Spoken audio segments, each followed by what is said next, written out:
خصوصی گفتگو میں خوش آمدید۔ آج ہم نیند پر بات کر رہے ہیں، لیکن شاید ایک بالکل مختلف زاویے سے۔ جی بالکل۔ عام طور پر ہم نیند کو صرف جسمانی ضرورت سمجھتے ہیں، تھکاوٹ دور کرنے کا ذریعہ۔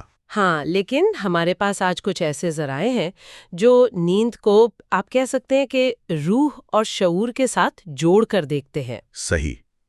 ان تحریروں کا نقطۂ نظر بنیادی طور پر روحانی اور آپ کہہ لیں مذہبی ہے، تو آج کوشش یہ ہوگی کہ ان میں جو خیالات ہیں ان کو سمجھیں اور دیکھیں کہ نیند کا ہماری باطنی کیفیت سے کیا تعلق بنتا ہے۔ جی تو آئیے پھر ان ذرائع کی روشنی میں اس موضوع کی گہرائی میں اترتے ہیں۔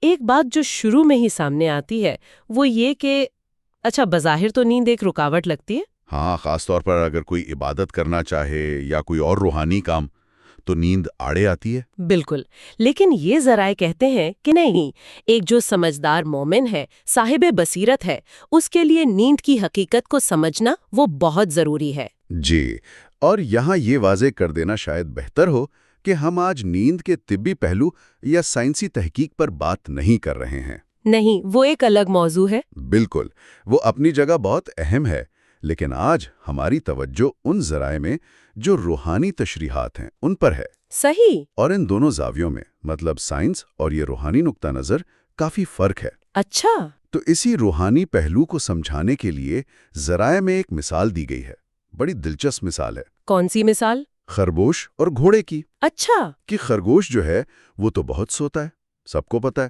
اور گھوڑا اتنی محنت کرتا ہے، اتنا بھاگتا دوڑتا ہے، لیکن سوتا بہت کم ہے۔ ہاں، یہ تو ہے۔ تو یہاں سوال یہ اٹھایا گیا ہے کہ بھئی ایسا کیوں ہے؟ کیا یہ صرف ان کی جسمانی ساخت کا معاملہ ہے یا اس میں کوئی گہری بات چھپی ہے؟ یہ مثال دراصل انسان کے لیے ہے، ایک طرح سے دعوت فکر ہے کہ انسان اپنی حالت پر غور کرے۔ کیسے؟ دیکھیں، یہ ذرائع واضح کرتے ہیں کہ انسان جو ہے نا، وہ جانوروں کی طرح نہیں ہے کہ بس ایک ہی حالت پر قائم رہے۔ مطلب یہ کہ انسان میں یہ صلاحیت ہے کہ وہ چاہے تو خرگوش کی طرح بس سوتا رہے، غفلت میں پڑا رہے، اور اگر چاہے تو گھوڑے کی طرح کم سو کر بھی بالکل چست، ہوشیار، بیدار رہ سکتا ہے۔ اچھا، تو یہ کس چیز پر منحصر ہے؟ ان ذرائع کے مطابق اس کا تعلق انسان کی روح کی کیفیت سے ہے۔ روح کی کیفیت، یہ تھوڑا وضاحت طلب ہے۔ مطلب روح کے کون سے پہلوؤں کی بات ہو رہی ہے یہاں؟ یقیناً ذرائع بتاتے ہیں کہ انسان کے اندر نا روح کے مختلف لیولز ہیں، درجات ہیں۔ اچھا۔ جیسے سب سے بنیادی ہے روح نباتی، یہ پودوں میں بھی ہوتی ہے، جو بس نشو نما بڑھوتری کا کام کرتی ہے۔ ٹھیک۔ پھر ہے روح حیوانی، یہ جانوروں والی روح ہے، حس و حرکت، جذبات، جبلتیں، وہ سب اس سے جڑی ہیں۔ صحیح۔ اس سے اوپر آتی ہے روح ناطقہ، یہ ہے عقل والی روح، سوچنے سمجھنے والی، جو انسان کو خاص بناتی ہے۔ اچھا، اور پھر سب سے اعلیٰ درجہ ہے روح قدسی کا، یہ پاکیزہ روح ہے جس کا تعلق اللہ سے خاص ہوتا ہے، الہام ہوتا ہے۔ تو انسان کی جو مجموعی حالت ہے، اس کی نیند بھی، وہ اس بات پر منحصر ہے کہ اس کی کون سی روح زیادہ غالب ہے۔ تو یہ صرف تھکاوٹ کا کھیل نہیں ہے، یعنی میں کتنا سوتی ہوں، یہ میری اندرونی حالت، میری روحانی کیفیت بھی بتا سکتا ہے۔ ان ذرائع کے مطابق بالکل ایسا ہی ہے۔ یہی بات آگے سمجھائی گئی ہے۔ آپ دیکھیں لوگوں کی نیند کی عادتیں کتنی مختلف ہوتی ہیں۔ ہاں، وہ تو ہے۔ کچھ لوگ ہیں وہ 4-5 گھنٹے سو کر بالکل فریش ہو جاتے ہیں، اور کچھ ہیں بظاہر کوئی اتنا سخت کام بھی نہیں کرتے لیکن 8-10 گھنٹے سو کر بھی تھکے تھکے رہتے ہیں۔ صحیح کہا۔ تو ذرائع کہتے ہیں کہ یہ فرق ہمیشہ جسمانی مشقت یا صحت کا نہیں ہوتا؟ جی ہمیشہ نہیں، اس کی ایک روحانی وجہ بھی ہو سکتی ہے۔ وہ کیا ہے؟ یہ غالب روح والا تصور نیند پر کیسے اثر ڈالتا ہے؟ ذرائع اسے غفلت اور بیداری کے تصور سے جوڑتے ہیں۔ غفلت اور بیداری۔ ایک غافل روح، یعنی وہ روح جو اپنے اصل مقصد سے، زندگی کے حقیقی معنی سے بے خبر ہے یا دنیا میں زیادہ کھوئی ہوئی ہے، اسے زیادہ آرام کی، زیادہ نیند کی ضرورت محسوس ہوتی ہے۔ یہ ایک طرح کی اندرونی تھکاوٹ ہے، بوجھل پن ہے۔ اچھا۔ اس کے مقابلے میں ایک بیدار روح جو اپنے مقصد کو جانتی ہے، جو روحانی طور پر ایکٹیو ہے، وہ کم وقت میں بھی اپنی توانائی بحال کر لیتی ہے، وہ جلدی اپنے اصل کاموں کی طرف واپس آ جاتی ہے۔ یہ تو بہت ہی گہری بات ہے۔ یعنی ہماری نیند کم ہے یا زیادہ، یہ ایک طرح سے ہماری روحانی بیداری کا پیمانہ بھی ہو سکتی ہے ان ذرائع کے مطابق؟ جی، ایک اشارہ ہو سکتی ہے۔ لیکن یہاں ایک سوال آتا ہے، کیا اس کا مطلب یہ ہے کہ بھئی نیند بالکل چھوڑ دیں یا بس کم سے کم سوئیں؟ ہاں، یہ بہت اہم سوال ہے، اور دلچسپ بات یہ ہے کہ ذرائع خود یہ سوال اٹھاتے ہیں۔ اچھا، کیا پوچھتے ہیں؟ وہ پوچھتے ہیں کہ انسان کا اصل مقصد کیا ہے؟ کیا نیند کی قید سے بالکل ہی آزاد ہو جانا ہے، یا صرف اس نیند سے بچنا ہے جو غفلت لاتی ہے، یا پھر ایک بیلنسڈ معتدل نیند اپنانی ہے، ایسی نیند جو نہ غفلت میں ڈالے اور نہ جسم کا حق مارے؟ اور جواب کیا ملتا ہے ان سوالات کا؟ جواب ان ذرائع کے مطابق اعتدال میں ہے، حکمت میں ہے۔ اعتدال اور حکمت؟ جی، نیند کو بالکل چھوڑ دینا یہ تو نہ انسانی فطرت ہے، نہ ہی اللہ کو مطلوب ہے۔ اصل مقصد ہے غفلت والی نیند سے بچنا، اچھا، ایسی نیند سونا جو جسم کو ضروری آرام بھی دے اور روح کو بیدار رکھنے میں مدد بھی کرے۔ اور یہ سمجھ، یہ فہم، یہ کوئی عام فہم نہیں ہے۔ تو پھر؟ ذرائع کہتے ہیں کہ یہ وہ گہری حکمت ہے جو پیغمبروں سے اور ان کے حقیقی جانشینوں یعنی ائمہ سے منسوب ہے۔ اچھا، یہ ان ہستیوں کی زندگیوں میں نظر آتی ہے، ان کی تعلیمات میں نظر آتی ہے، اور اس کی بنیاد کیا ہے؟ انسانی فطرت کی گہری سمجھ اور اللہ کا علم یعنی قرآن و سنت۔ یعنی ان عظیم ہستیوں کی زندگی ہمارے لیے ایک عملی نمونہ ہے اس معاملے میں بھی۔ بالکل، اور اسی سلسلے میں سب سے اونچی مثال تو حضرت محمد صلی اللہ علیہ وآلہ وسلم کی ہی دی گئی ہے۔ صلی اللہ علیہ وآلہ وسلم۔ ذرائع کہتے ہیں کہ آپ صلی اللہ علیہ وسلم انسانیت کے اس مقام پر تھے جہاں بشری تقاضے اور ملکوتی کیفیات وہ ایک ہو جاتی ہیں۔ سبحان اللہ۔ ایسے مقام پر وہ جسے ہم عام نیند کہتے ہیں وہ نہیں ہوتی، بلکہ ایک خاص کیفیت طاری ہوتی ہے جسے قرآن نے نعاس کہا ہے۔ نعاس، یہ لفظ سنا ہے میں نے، سورۃ الانفال میں شاید؟ جی ہاں، وہیں جنگ بدر کے ذکر میں آیا ہے۔ تو یہ نعاس عام نیند سے کیسے مختلف ہے؟ کیا یہ صرف اونگ ہے؟ دیکھیں، ترجمہ تو اونگ یا غنودگی کر دیتے ہیں، لیکن یہ صرف تھکاوٹ والی اونگ نہیں ہے۔ قرآن اسے اللہ کی طرف سے خاص رحمت بتا رہا ہے۔ رحمت کیسے؟ جنگ کے دوران خوف تھا، بے چینی تھی، اس کیفیت میں نعاس نے مسلمانوں پر سکون اتارا، اطمینان دیا۔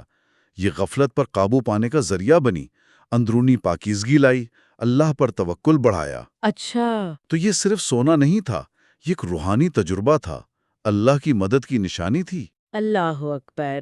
یعنی نعاس کی حالت میں انسان دنیا کی فکروں سے جیسے کٹ جاتا ہے اور صرف اللہ کی طرف دھیان رہتا ہے۔ جی ہاں، ذرائع کچھ ایسی ہی کیفیت بیان کرتے ہیں کہ انسان جیسے دنیا کو، آس پاس کو بھول جاتا ہے، بس اللہ کی یاد، اس پر بھروسہ، وہ باقی رہ جاتا ہے۔ بہت خاص کیفیت ہے یہ تو۔ اور یہ کیفیت ہمیں انسان کی ایک اور حقیقت کی طرف لے جاتی ہے جس کا ذکر ان ذرائع میں ملتا ہے۔ وہ ہے انسان کی دوہری فطرت۔ انسان کی دوہری فطرت، وہ کیا ہے؟ ذرائع کے مطابق انسان کے اندر دو پہلو ہیں، دو رخ ہیں۔ دو رخ؟ ایک رخ اس کا اللہ کی طرف ہے، یہ اس کا بلند، پاکیزہ، روشن پہلو ہے، اس کی اصل روحانیت، اس کی اعلیٰ صلاحیتیں۔ ٹھیک ہے۔ دوسرا رخ ہے اس کی اپنی ذات کی طرف، اس کے نفس کی طرف، دنیا کی طرف۔ یہ پہلو کبھی کبھی آلودہ یا تاریک بھی ہو سکتا ہے۔ خواہشات، غفلت، کمزوریاں، وہ سب اس میں آ جاتی ہیں، اور اسے مسلسل صاف کرنے کی، بہتر بنانے کی ضرورت رہتی ہے۔ اچھا، اور اس دوہری فطرت کا نیند سے کیا تعلق بنتا ہے؟ یہی دوہراپن نیند پر بھی لاگو ہوتا ہے۔ جیسے ہماری جاگنے کی حالت میں یہ دونوں پہلو کام کر رہے ہوتے ہیں، ویسے ہی نیند بھی ان دونوں کا عکس بن سکتی ہے۔ کیسے؟ ذرا وضاحت کریں گے؟ ایک طرف تو نیند غفلت کو اور گہرا کر سکتی ہے، وقت ضائع ہو سکتا ہے، انسان اپنے روحانی مقصد سے دور ہو سکتا ہے۔ یہ نیند کا آپ کہہ لیں نچلا یا تاریک پہلو ہے۔ دوسری طرف نیند جسم اور ذہن کو تازہ دم کرنے کا ذریعہ بن سکتی ہے، روحانی سکون لا سکتی ہے، اور جیسے ہم نے نیاز کی مثال دیکھی، یہ اللہ کی طرف سے خاص رحمت اور مدد کا ذریعہ بھی بن سکتی ہے۔ صحیح۔ اور یہاں شاید خوابوں کا ذکر بھی آ جانا چاہیے۔ ذرائع کے مطابق خواب بھی نیند کے دوران ایک اور دروازہ کھولتے ہیں، اور وہ بھی اسی دوہری فطرت کو دکھا سکتے ہیں، کبھی نفسانی خواہشات، کبھی روحانی اشارے۔ واہ، یہ تو واقعی ایک مکمل تصویر بن رہی ہے۔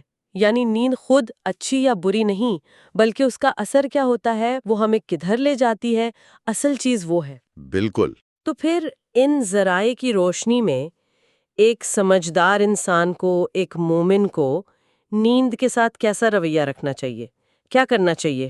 دیکھیے، ان تحریروں کا خلاصہ یہ ہے کہ ایک دانا مومن نیند کی اس دوہری حقیقت کو سمجھتا ہے، پہچانتا ہے؟ جی پہچانتا ہے، اور پھر وہ کوشش کرتا ہے کہ اس کے برے پہلو سے بچے، یعنی وہ نیند جو غفلت لائے، جو بے مقصد ہو، جو ضرورت سے زیادہ ہو۔ صحیح۔ وہ حکمت سے کام لیتا ہے۔